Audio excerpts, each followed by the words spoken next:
lose a tough one today. You guys battle back in the ninth inning there, get an opportunity with one of your better hitters up. What was kind of the conversation with the team after the game, after a tough WCC series? Well, I just told them that loss is on me. I mean, I should have went to Mason Marshall one batter sooner.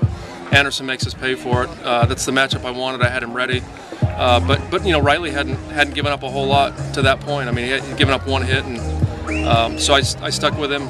Ended up being a grand slam. I just told him, hey, we just got to keep plugging away, finish this thing the right way the next 2 weeks. And you talked about you've had a couple of injuries. Moved Riley into the starting role on Sundays. He started for you last week, gave you a couple innings. Today, though, gets you through 5, I think it is, without a hit at all, and then he gives up a bunt single. Did you feel like he just kind of lost it a little bit going towards the end? Kind of wore down. Not really built up for the starting role yet? Well, he threw 78, 80 pitches last week, so I don't think it's stamina. I just think that's something he'll do. I mean, he'll strike 3 out and he'll walk 3 guys. And as soon as he got the ball up in the zone, he hit the guy with the curveball on the first batter. It's kind of like the red flag went up. Like, let's get somebody ready. And I thought he battled great. We just a mental error on the bunt play. Third baseman just. Should have made that play, and we let that go, so that compounds things a little bit for us. But, overall I was proud of Riley, and Mason did a great job coming in and keeping us close, giving us a chance to win at the end. And with Riley, you talk about how he's got really good stuff. What can you do or what are you kind of looking for from him to give you more consistent innings, to be able to build and become a lengthy starter for you? Well, I think what we saw today was perfect. It's all about confidence for him. He's got to get out on the mound and do what he did today.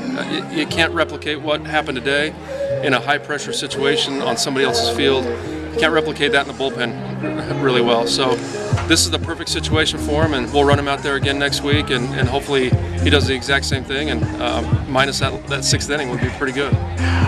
What was Pepperdine able to do this weekend? I mean, you guys were able to score against A.J. Puckett. You kind of flip-flopped. You did the one thing nobody else could do, but then the last 2 days, they kind of shut down your offense until this last inning there. What were they able to do the last 2 days to kind of take this series and slow down your offense, which not many people have been able to do? Well, I think the one thing is they made pitches when they had to. We hit a lot of balls hard the last couple of days right at guys, and that happens in baseball, especially at this park where you kind of have to use the corners of the field if you want the ball to go to the fence. Middle of the park's kind of a graveyard out there, but they made pitches and made plays and got timely hitting. I mean, that was kind of the key. We lose 4-0, 4-1, or 4-3, and just a hit here or hit there just is the difference in those type of games. And how do you feel the WCC is shaping up? A couple weeks left, trying to get in the top 4. You guys are sitting in second right now. How do you feel about your potential, and how do you feel the conference kind of shaping up down the stretch here? Well, it's pretty simple for us. We have to win both series. We have to go to San Francisco and beat them, and then we have to beat Santa Clara at home, win both those series, and we'll be fine. So it's kind of right out in front of us. It's nice that we don't have to just hope somebody else loses and look at scoreboard watch. But we've kind of backed ourselves into a little bit of a corner. But everybody's like that. I mean, there's five teams within a game, so it's going to go right down to the end in our conference. And that's how it seems to be every year. It sure does. I mean, last year it went down to the second to last game for us, and we ended up being the 2 seed. So you just never know in this league.